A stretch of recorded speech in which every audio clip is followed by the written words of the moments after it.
welcome to this next video. And in this lesson, we're going to get Chocolatey on our machine. Now, what the heck is Chocolatey? Well, it's a package installer like Homebrew or sudo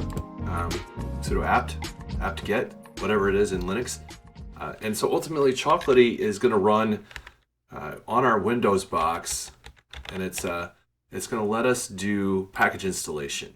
So Chocolatey software is where we're going. So I typed in Chocolatey, and we're going to go to chocolatey.org. And you can see that's got like a Hershey looking bar there. Package manager for Windows. And what you want to do is we want to get this thing installed on our machine. So we're looking to get this thing installed. We're going to do that with probably with PowerShell will be the easiest way. So you can see that there should be, there's actually some downloads probably.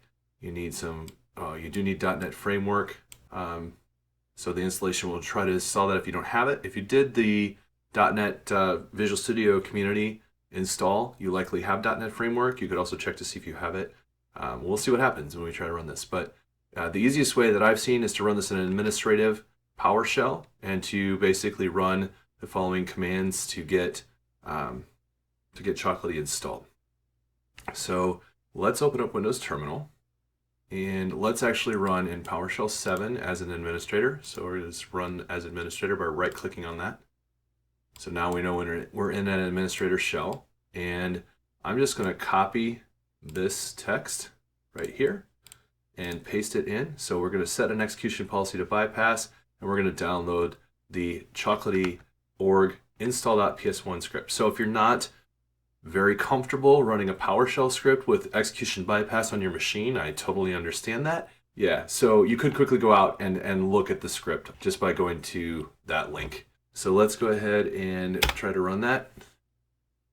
Again, I'm just copying, so we are getting Chocolatey on our machine. And so, yeah, before you can use Choco to do things, you'll have to reinstall or restart your terminal, no big deal. So it looks like Chocolatey is installed. Choco.exe is now ready. And so why do I care about this? Well, we can basically get Chocolatey packages at this point. So maybe we can find different Windows packages that we want to use, right? So maybe you want an Adobe Acrobat reader. So Chocolatey 2.2. Whatever, I don't even know what version I just installed. I was hoping it's the latest.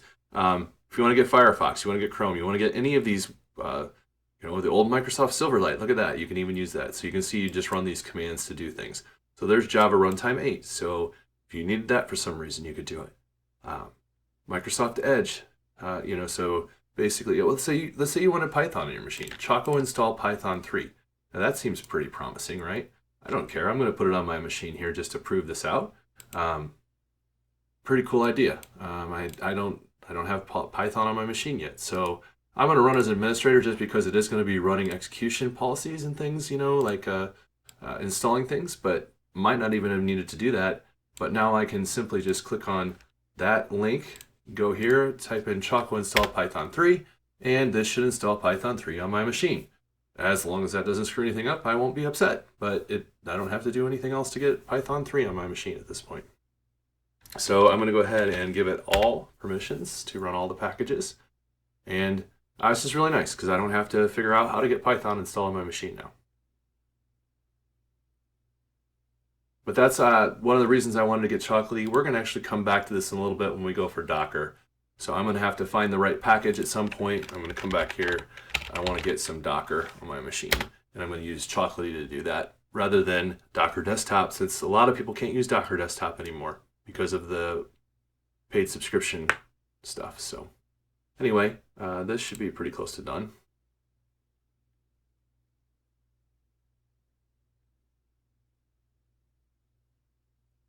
All right, cool. So we are done. So let's just do Python -- version or something and see what happens.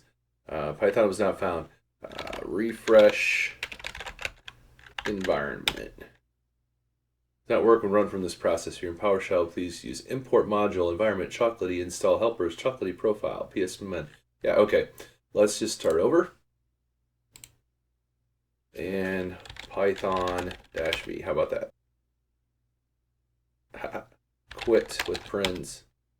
Okay, so Python -- version. There we go. That's what I wanted to do. Okay, so it clearly worked. We got Python installed on our machine. We can actually write Python code now. And we didn't have to do much other than use Choco install Python. So it was very easy to get up and running with Python with our Chocolatey. And that's all we need for this video. Thank you very much. We'll see you next time.